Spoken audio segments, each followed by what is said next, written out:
Real music with Gary Stuckey. Keep the music real.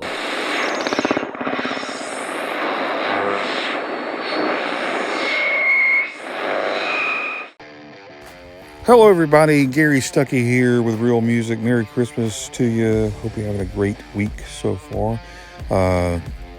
Glad to have Chris James of the Burrito Brothers talking about their brand new Christmas album called Christmas.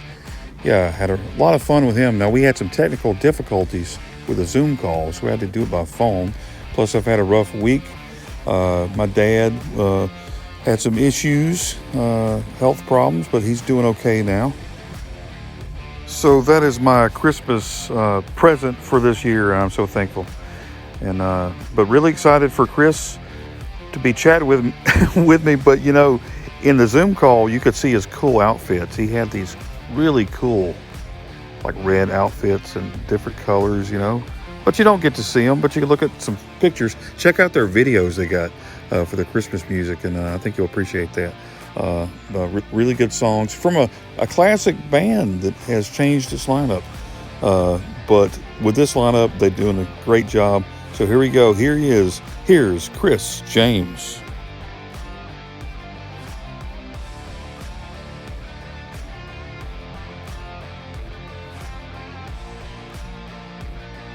Focus on positive things and understand that the family is like the number one thing that you have. I mean, Yeah, it's such a big yeah, deal, and that goes along with what you're doing. So let's get started. I know you got some stuff you got to yeah, do, but cool. Yeah, yeah, we'll go yeah. ahead. But anyway, I know we tried this before, and the internet service was not cooperating, so we decided to do this phone call. But that's okay. Hey, they just can't see our ugly mugs. They'll just have to. Hey, we're these two good-looking guys that not. Yeah, well, I think the main point of interest with the Burrito Brothers isn't necessarily looking at the Ah, people as much as hearing what they have to see, play. there you go. You know. And that's the Yeah, idea. You have the if you have the face for the yeah. radio and the voice for the radio, you don't need the I'm just saying. Okay, well, tell me this now. As we were talking about last time, we're gonna catch up on everything again. But the Burrito Brothers. Now we know the original group from way back in the day with Graham Parsons and the guys from the Birds, and of course Bernie Leadon. Was with the Eagles, Yeah, and they were cool. But very. this is a different version. Now some people would say, like you're you're a cover band. You're trying to cash in on the original Flying Burrito Brothers. So how are you all different in this version of the band? Well, that just couldn't be more untrue. None of that it holds true in the least because there is no cash in. There never was. There's no gold mine to jump on board here. The Burrito Brothers, the Flying Burrito Brothers, even in the golden days of the iconic Graham Parsons, really weren't hit song makers or album maker. They were something of a flop in their day, to tell it bluntly. It's been reassessed over time really nicely and deservedly so because they made such good music. But there's no string of hits or some bandwagon to climb on board and reap the reward. It's an uphill struggle, always has been. It can only be tackled by someone, namely us at this point in time, who believe in the whole idea, the concept of what kind of music we're making and how good that legacy is and how it's worth being remembered. Uh, Graham himself said the idea needs to go on whether I do it or anybody else does. And and then as for even with that in mind, even with the thought that they weren't a hit making, very successful group back in the day, um, I suppose it could be possible for a band of Burrito Brothers to still just play that old music, but we don't do anything of the sort. We've been making new albums regularly. There's every time the Burrito Brothers through the years, or if they're called the Flying Burrito Brothers at points in history, or Burrito Deluxe at other points in history. Every time the Burritos made a personnel change, they followed that with an album to show what they've got with their new personnel. It's always a reinvention. It's a really pretty neat thing that each time new blood came in, there seemed to be this need to assert themselves and show that they're up to it. And tribute bands don't make brand new, all new original albums on a regular basis. Right. Tribute bands trade specifically in copycatting some successful previous That's right. band. And that doesn't describe us in the least. That's a really good point. I mean, that just covers it all, and that takes care of everything. Yeah, those 2 points there, that uh, with Graham Parsons saying he wanted to carry on. Hopefully it'll keep going, different versions, and then that what you just said, you're doing new music. Yeah, I'd like to Awesome. add to that to Sure. make sure I kind of cover the Sure. bases that that doesn't mean we're ignoring the Sure. old. I believe that by being the Burrito Brothers, we're carrying on a legacy and doing the finest job of playing some of those old favorites that anybody could do. They're part of our of the group's history. And I would say a concert by the latest version, the any version of the Burrito Brothers I've been in for the last 15 years, consisted of some of the recent songs that the latest incarnations have done, and then some of the Graham Parsons. And also, there's another really good entry into the Flying Burrito Brother history in the mid Mm-hmm. 70s, where they started up again. It was kind of on the heels of Graham Parsons dying, and that got a lot of publicity and attention back to the group. And A&M Records put out a double album called Close Up the Honky Mm-hmm. Tonks, which dug up. Well, first it had one record of anthology of stuff that they'd already released, and then one record of never before released outtakes and Right. such. And lo and behold, that album sold better than any previous Burrito Brothers album. Cool. So management got the idea, well, who can we get to carry on? I mean, there should still be Burrito Brothers going out in the wake of this new attention. And that was really the main rebirth that has kind of resulted in the group continuing that process over and over and over again. And those guys were Joel Scott Hill, who's real overlooked. He had previously been in Canned Heat, and he knew Graham and Right. all, and he's a really good singer and guitar player. I liked his work a lot. And Gene Parsons, not Right. Graham, but Gene from the Byrds, and Chris Etheridge, who was an original member of the Flying Burrito Brothers, and Sneaky Pete, who was an original Right. member, along with Gib Gilboa. And those five guys were the born again, flying again Burrito Brothers of the second half of the 70s. And they did a lot of good stuff. We do a couple of their songs too, not just the Graham and Chris Hillman era, when we go back to the early well. Of course, there's Rick Roberts to speak of too. Oh He yeah. was really good. He went on to start Firefall. Yeah. That's right. That's right. Uh, and I talked to Jock from that band a few months ago, Oh and yeah, and that's yeah, and talking about that band and that sound. I always loved that southern country rock sound that all of you had. But now, when you started the band, yeah. how did you incorporate your sound? How did you make that the Burrito Brothers sound when you joined and you had the other guys Hmm. recording? How did you make it your sound? I Boy, I'm not sure I have a real good You've answer got for to that because answer that. there wasn't a real sort of conscious, maybe a little. I mean, there was the knowledge of what that group sounded like and how much we liked them, so we geared toward those kind of feels and parameters and stuff. And then, of course, the group has always been distinctive in that it has a featured pedal steel guitar Yeah. player. That gives it some of the flavor. And then just being a huge fan of Graham Parsons and Chris Hillman and the bedrock they created, I think it just sort of fell in. And it probably, uh, since it wasn't any intentional copy, was something new, something slightly different. But I don't think we ever were, uh, some sort of bizarre total abrupt Yeah. change in our basic just musicality. Sure. We kind of come from the same ideas. Right. And it's comparable to the original band. I mean, people can go back and listen to Yeah. them and y'all and go, yeah, okay. You just kind of kept it going. Well, I'd have to say we actually felt, now that you mention it, I think there was a little bit of conscious effort when I came in. We actually felt that it had strayed a bit. Hmm.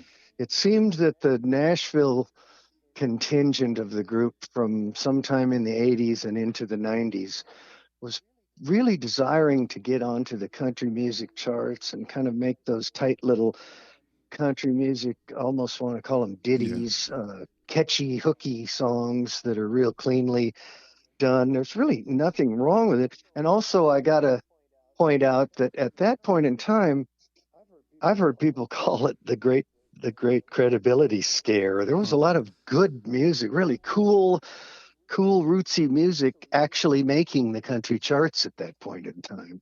So the Burrito Brothers weren't that far off base, but it still did seem like they'd kind of quote unquote gone commercial.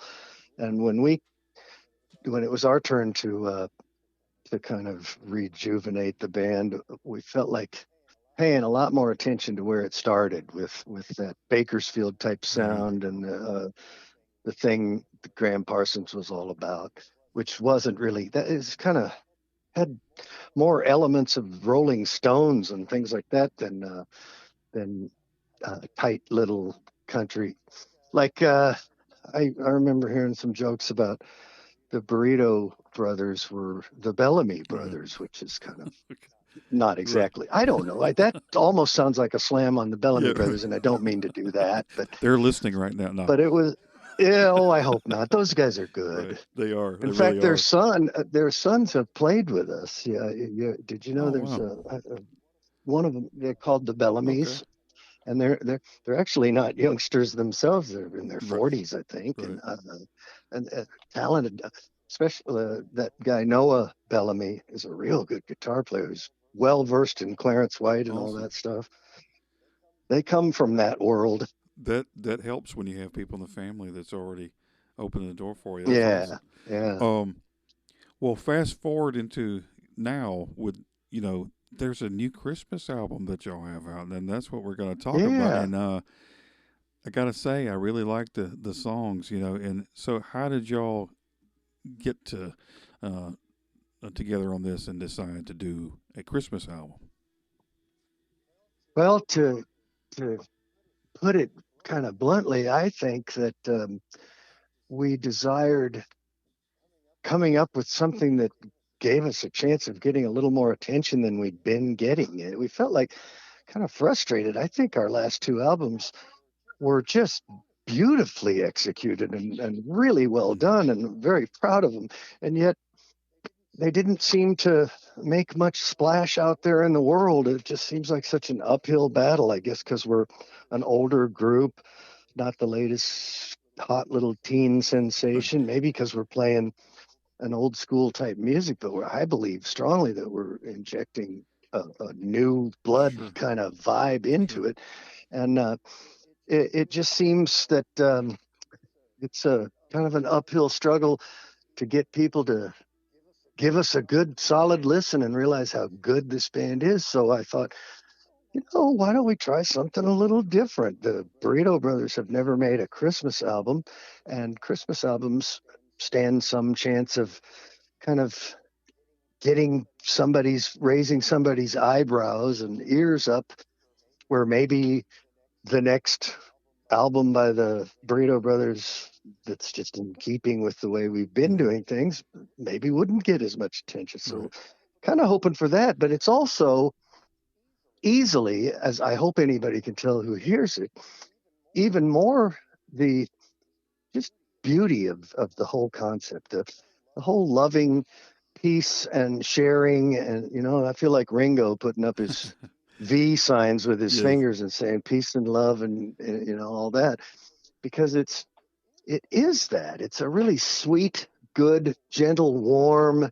Well, not all gentle. It rocks in a lot of places, Yes, but it does. but the sentiment is very good, and Sure, it's worth sharing. sure.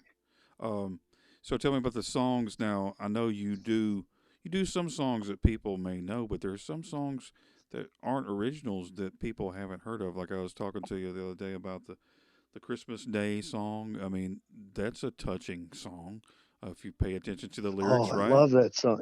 Yeah, that's I've remembered that dearly for over 50 years. It was on Glenn Campbell's 1968 Christmas album.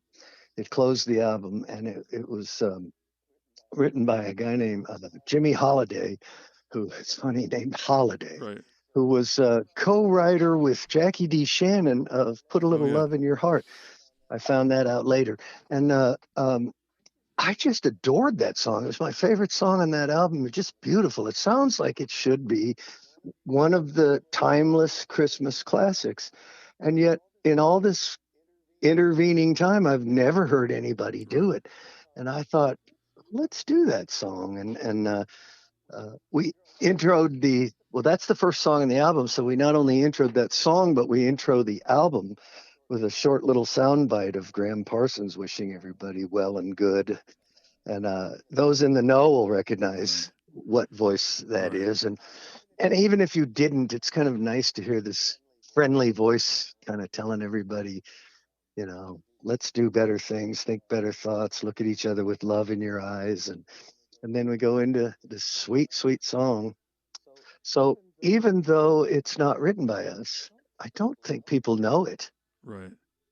And that just makes it cool too. I mean, people when people are listening, because I Yeah. didn't know when I heard it, I was like, I hadn't heard this song, but that it's a really I think there's only one blatant example of a song that most people probably have heard, and that's Santa Looked a Lot Like sure, Daddy, yeah, which was Buck Owens' hit, Buck Owens, Don Rich, and that was obvious. We knew if the Burrito Brothers were ever going to make a Christmas album, it had to have that sure, song because it's become something of a country standard. And Buck Owens and Merle Haggard and the Bakersfield sound of the '60s really is the ground zero for a lot of the Flying Burrito Brothers origins. sure.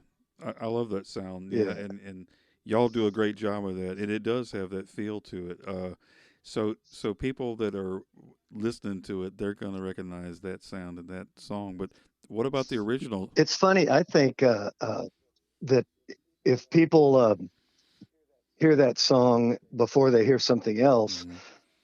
and they know it's by the Burrito Brothers, so they kind of think, oh, well, that's kind of typical. That's kind of expected, Right, But I think really that's the only time you can say that on this album. The whole rest of it is coming from a slightly unexpected place. right. That and maybe that's just the whole appeal of the album is to kind of make people go whoa and kind of listen to the I songs. hope so. Yeah. Like, for instance, doing The Who, we're doing the song called Christmas from the album Tommy.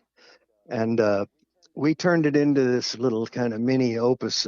Tommy's the first rock Right, opera, and it has a lot of familiar themes to longtime rock fans, and so we incorporated some of them into little instrumental passages of our version of Christmas, and then Pete on drums is just sensational. It's like he's channeling Keith yeah, Moon or something. It's just and for us to rock out that much is really another end of the spectrum for the Burrito Brothers.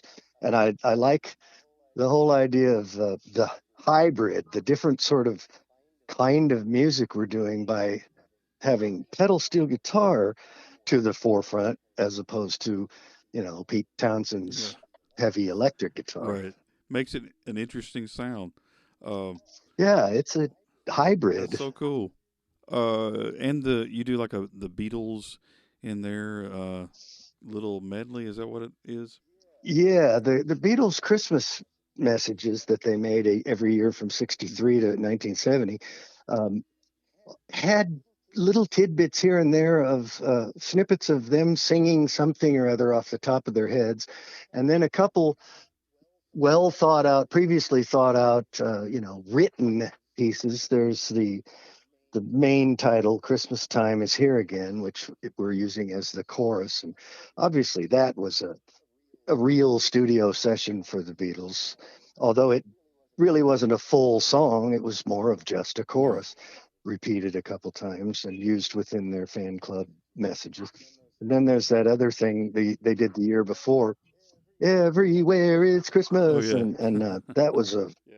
session and a bit of a song like thing.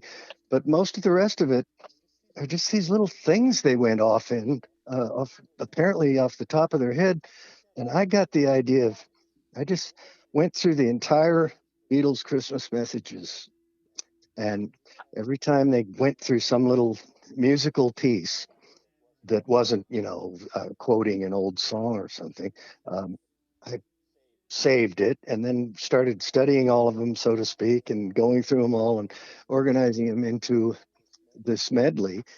And when I first presented it to the other guys, it was pretty daunting. They were kind of going, what are we going to do with that? That's little of this, little of that going all over the place. So I realized it didn't convey my idea Right. yet. And I sat at home one afternoon and just piano and voice made a demo of how I perceived it all going together and a chart. And then they're all going, oh, See, okay, I get it. you should have said, "Just trust me on this one. I got this one." Yeah, it kind of was. I sort of was saying that. Yeah. I mean, yeah. I love it. I think it might almost be my favorite thing. It's certainly my favorite Okay. video. Yeah. The video of it is psychedelic. It's a really fun thing. I really invite people to check that out, which it's on YouTube. It's called Christmas Time is Here Again by the Burrito Brothers. You can go to our website, which is www.theburritobrothers.net, and all the videos are there. Another thing cool to find on our website is the timeline, which starts in 1968 and has an entry for every year telling who was in the band that year and what they did. And that's pretty fun to read. Cool. Oh, there you go. Well, I know everybody is excited for Christmas. It's getting close. They might as well jump on this and check out your music. And Yes, please do. It's available everywhere. I mean, our label, SFM Records in England, distributes us throughout the world, and they've got it available wherever people go to get their music. We're streaming or digital downloads, and it's available on CD if you want the full, physical copy. Unfortunately, I'm sorry it's not available on oh, vinyl, but maybe maybe next next year. year.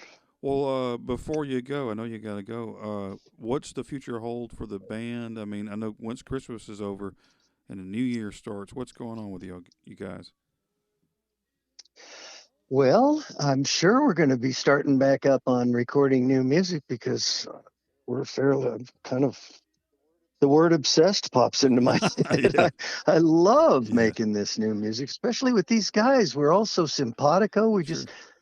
It really goes nice and smoothly. And so we'll be uh, staying creative and working on some new stuff. We've got an album that we're going to be promoting come January called Together, which is a little bit of an odd story that it was released this past August. It was our follow up to the notorious Mm. Burrito Brothers from 2020. And we'd been working on it for quite a while. And it then, during the course of working on it, our guitar player, our dear friend Bob Hatter, Mm. succumbed and died of cancer. But we had essentially outlined the whole album and planned on all the songs, wrote them. He took part in all of that. He took part in demoing them, and then a little part in once we got around to recording. But this kind of coincided with the pandemic, and a guy whose health is that bad isn't able to get out, and we really couldn't do very much with Bob, but we stayed in touch with him and essentially got his blessing for Steve Allen to step in and do guitar parts and bass parts. They knew each other. Steve Allen is a longtime friend, um, and Bob liked the idea of us carrying on. And we listed Bob one final time, even though Steve played on probably even a little more than Bob in the studio sessions. Um, we listed Bob as the band member and Steve as a special guest, and it was our farewell, our tribute to him. But it got delayed, and only released finally in August. And by this time, we were finishing up this Christmas Right. album that we had begun 1 year ago now. And I really begged the company to just get behind it. I thought, oh God, this is really where our heart's at. This is where we might make a stab with something. Right. And it won't feel the same to just sit on it and wait till next year. Can't we just we haven't really done anything yet with our album together. Can't we just sort of pretend we haven't released it and put it on hold? And the minute Christmas is over, we've got another album to talk about and to promote to people, because we really don't want it to just fall in the Right. cracks, because it's really special. I love that Together album. So it's funny to say our next album is the one we did before the Christmas album, but that's kind of how we're trying to line it up. Well, that's a good thing. I mean, the momentum Yeah, was there, the new year, and you got a new album, a special album. yeah, Uh, yeah. We Great. we don't even have to come up with one just yet. We've You've got already it. got it in the can, just waiting on you. Well, Yeah, congratulations on that. I'll be talking to you about that, I guess, in a few months I or so. hope so. Yeah, Well, yeah. awesome. Well, I hope everybody checks out the new Christmas album and kind of gets to know you guys if they haven't already, and check out your new music coming up soon. Uh, Yes. well, I appreciate you. Thank you so much, Gary, for having me, and uh, I apologize if any of it's my fault that we had a little trouble It's connecting, all good. but it sure has been sweet talking with you, and I appreciate it very Yes, much. sir. Thank you, Chris. And like I said, I'll be talking to you one day about the new album. I definitely want to check that out. And like I said, everybody go out and listen to it and enjoy. I think they'll have a smile on their face whenever they do. But thank you, and Yes. well, Merry Christmas to you, Happy New Year, and all the best to you. Same to you. Merry Christmas, and I hope your 2024 is a real winner. That'd be All right, great. thanks a lot, man. All All right, right, man. Good good night to night. you. All All right, right. bye. Bye. Hey, thanks for tuning in, everybody. Had a great time with Chris James. So talented, great singer, guitarist for the awesome band, the Burrito Brothers. And check out their brand new Christmas album called Christmas. Everywhere, available everywhere. Check out their website for more information too, and check them out on social media. And enjoy the Christmas holiday and Hanukkah and everything, and just have a great week, and Happy New Year. And until next time, always remember to keep the music real.